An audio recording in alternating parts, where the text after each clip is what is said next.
Hey guys, and happy Friday! Today is an extra special happy Friday because it is the day that the Umbrella Academy Season 2 drops on Netflix. I have seen this already 4 times now, almost done with the fourth full watch. I got screeners on July 1st and I've watched it repeatedly, and I have been dying for the world to be able to watch it so that I can talk to you all about it. So, fair warning, this review is going to be absolutely riddled with spoilers. If you have not already seen Umbrella Academy Season 2 and you want to go into it knowing absolutely nothing, watch my spoiler-free review and then come back to this after you have, because I'm going full spoilers here. I'm going to explain the ending because so many crazy things happened at the end here, and I'm excited to talk about it. I'm excited to talk about how amazing the Umbrella Academy Season 2 is. Hey, Tessa from Mama's Geeky here. Thank you so much for stopping by my YouTube channel. Okay, so first of all, I just want to talk about how much I love that all the different Hargreaves, all the kids, I call them kids, but they're adults now, but you know what I mean, except for 5, who's sorta, anyway, they're all dropped over the course of different times, right? So they're all dropped in the same place, but over the course of a few years. So of course they had to spend all this time trying to catch up with each other, trying to see each other. 5, no surprise there, gets dropped in right before the second apocalypse, also caused by the Hargreave kids, of course. Why would they not be the cause of this apocalypse? They did it again. And Hazel shows up and shoots him back in time about 10 days before it was going to happen and says, all right, let's fix this. You can do it. Then Hazel dies. Wah, wah. I was really sad about that. I love Hazel and I wanted to see him be a major part of this. He wasn't. That sucks, but moving on, what we got the rest of the season was just so great. I love that the Umbrella Academy is not afraid to tackle some serious social issues. You know, they dig into racism and they dig into homophobia. I mean, look at Vanya falls in love with a woman, and the woman is basically like, we aren't allowed to be ourselves right now. We can't. It's the 60s. Like, it's not cool. And Vanya's like, listen, I come from a place where it is. And she's like, no, like, that's crazy. Vanya's trying to bring her back into the future with her, back to 2019, where it's acceptable to be gay, to be a lesbian, and which, first of all, personally, I hate that it was never. There was moments where it wasn't okay. But I tried to listen. I could get into a whole video about that, but I like that the Umbrella Academy is willing to tackle that also with racism. I mean, Allison is shot back to the 60s, where clearly segregation is still a thing and racism is still a thing.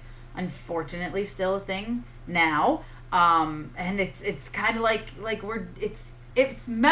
it reminds me of stuff we're dealing with right now. Certain issues, right? It's not as, you know, there's not places that are whites only, so to speak, like the cafe that she goes and sits in and does the sit-in in, but it still happens around here now, and it's something that we need to get rid of. And so I think that it's really important to bring these issues to light, just like Watchmen did. If you saw Watchmen, it brought up stuff like racism, and I think it's important, and I think that way people will see it and actually maybe understand the world. But anyway, let's get back to the Umbrella Academy too. But yeah, so I love that they tackled social issues like that. I thought it was phenomenal. I thought it was just such a great series from beginning to end. Every single episode ended with a cliffhanger because of course it did. Would it be the Umbrella Academy if it didn't? Klaus remains my favorite Hargreave, although I will tell you 5 has always been a close second, and he is even closer now. I just love his attitude and his snottiness, and he's such a little shit, isn't he? He's such a little turd. But I digress. I don't know. I really enjoyed him in this one. I thought it was great, all the stuff he did when he tries to go to his former self to get the briefcase, because he knows, hey, you're not going to shoot JFK. I know you're not going to shoot JFK. So let's go see ourselves. And he's only himself from 14 days earlier or something, or just a couple days earlier. So that was kind of a whole crazy thing. And the itching and the murderous rage, that was great. There's a lot of great action in this, a lot of great fights. A lot of gore. Oh my gosh. The guy that sees them all land, the kind of crazy guy, and they stay at his house, when he gets tortured by the Swedes, oh my God, it was disgusting. But disgustingly awesome. If you guys know me, I kind of have a thing for gore. So I thought that was kind of crazy. I had to even look away at one point when they were doing the teeth stuff. The teeth stuff gets me. Ugh, teeth, tooth, whatever. That's, mouths, no, gets me. But I kind of loved it. I thought the Swedish assassins were phenomenal. But the major main storyline, well, I don't even know if it's the main storyline, but a major part of the storyline is, spoiler, the handler is alive. What? My mind was kind of blown when I saw that. I love the commission storyline. I think it's one of the best storylines ever, and it's really fun because if you're a fan of the comics, this isn't in the comics, so it was a fun little treat to get. So the handler is back, and she has put her adopted daughter, Lila, into the mental institution with Diego to try to infiltrate the Hargreaves and see what they're doing. She really needs 5 on her side. Why does she need 5 on her side? Oh, I don't know. So that he can kill off all the head of the commission so that she can take over. Crazy, right? So that she can have a coup. And 5 ends up doing this because he has no other choice and he needs to get his family home. And then she tricks him. Of course she does. She's the handler. I mean, did anyone expect her to come through? So she basically says, y'all have an hour to get there. Of course they don't. Not only does Vanya get captured because she's using her powers, all sorts of crazy stuff is happening. Allison can't get there because the Swedes have shown up at her house and they're attacking her and her husband. It's just pretty insane what's been going on. Of course, Klaus, who's literally running a cult, now has Ben that can go in Klaus. Like, he can go in him and possess him and, like, make him move and talk through him, and it's nuts. I love seeing them take their relationship to, I guess you would call it, the next level. But I really like that about Klaus and Ben. Unfortunately, at the end, in order to save Vanya, Ben had to say bye. He had to go. He had to walk towards the light. I did really like seeing that Klaus was not the one that held him back, and Klaus all these years thought he was the one that held Ben back from moving on, and Ben says no, he was just really scared. So tear, we saw Ben go. What else happened? I mean, there's so many crazy things that happened. I mean,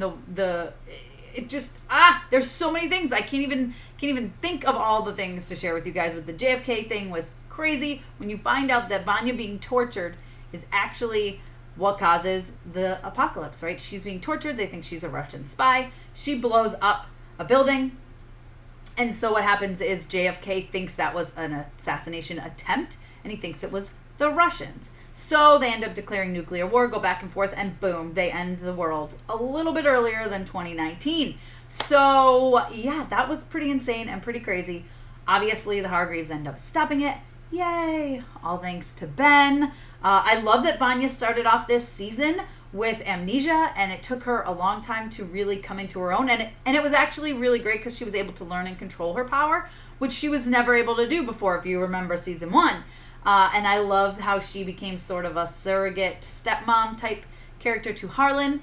Oh yeah, speaking of Harlan, the dude still has powers. So basically Harlan died, okay? She breathed life into him when she saved him. She also breathed her power into him. And at the very end of the series, we see that Harlan still has some powers. So he's still back in the 60s. What's going to happen here? Are we going to see him in season 3? Is Vanya going to come into contact with him? Is he going to be looking for Vanya? Is he going to be like a crazy all-powerful super? I don't know. This is insane, and I cannot wait to see what happens with that. But I know they've got to touch on Harlan. Also, second to last episode, you guys. Episode 9. And what happens? The very end. Reginald Hargreave. They are taught. He's mad that JFK got killed, right? He's mad that JFK ended up being murdered. And he goes to his little group of 12, and he's yelling at him, and he's telling them, forget it, I'm not going to help you anymore. And they say, oh yeah, then we're going to tell the world what you are. And he takes his face off. And so he's either some kind of mutant super, or he's an alien. Because he has like these tentacle blob things, and then he just murders everyone. And then they didn't even mention him in episode 10. And I was like, what's going on here? What happened? This is crazy. I do love that we did get to see Reginald, of course, because they went back in time. So, of course, he was still alive. And then we also got to see little baby Pogo and Five's face when Five saw Pogo. My heart a little bit. I sniffled a little, and then Pogo attacked him. And I was like, oh, Pogo did not come to play. This is crazy. Crazy. What else? Oh, Lila. So she's been stuck in there, with Diego. They escape together. She ends up protecting him. She ends up falling in love with him. She ends up trying to give him a job at the commission. He ends up running away from that job at the commission in order to stop the apocalypse. I mean, for good reason, right? And warn his family and get them out of there. The very end, man, we find out Lila has crazy powers.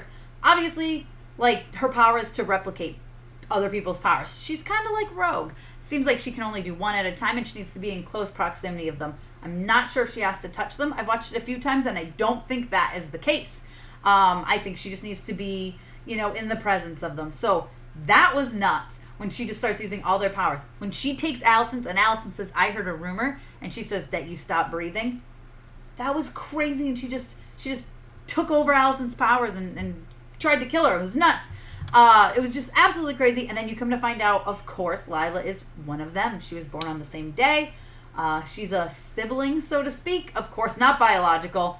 I like when Diego pointed that out, and the look on Allison and Luther's face was kind of like, oh, yeah, because, they are biological, but they still loved each other. Weird. Anyway, that whole part grosses me out a little bit. But so we've got Lila, she's one of them, and it's crazy when Five uses his powers to go back just enough to make sure everyone is safe. Of course, Lila takes off. Well, everyone but the handler. I'm pretty sure she's definitely for real dead this time. But anyway, Lila takes off to who knows where with a briefcase. Womp womp. We don't know. But I think she knows that the Hargreaves are there for her. I think she knows that they're a family. And hopefully we see her in season 3. I can't imagine that we don't see her in season 3. And then when they go back to their time and they realize it's the day after the apocalypse. We did it. We stopped the apocalypse. We also came back. We're good. We're great. Hey, wait, Dad, you're here. Because Reginald hasn't died in this version. And there is a painting of Ben above the fireplace. So Ben must be the number one. Weird. Ben just literally sacrificed himself to save Vanya and the world and his siblings.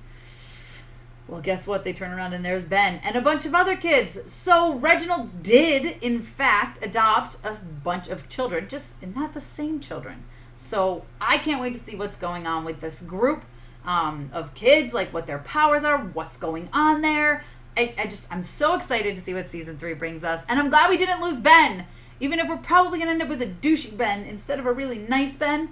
I'm just glad we didn't lose Ben. I don't know. You guys let me know what you think in the comments below. Don't forget to give me a thumbs up, subscribe, hit that notification bell so you don't miss out on more videos like this.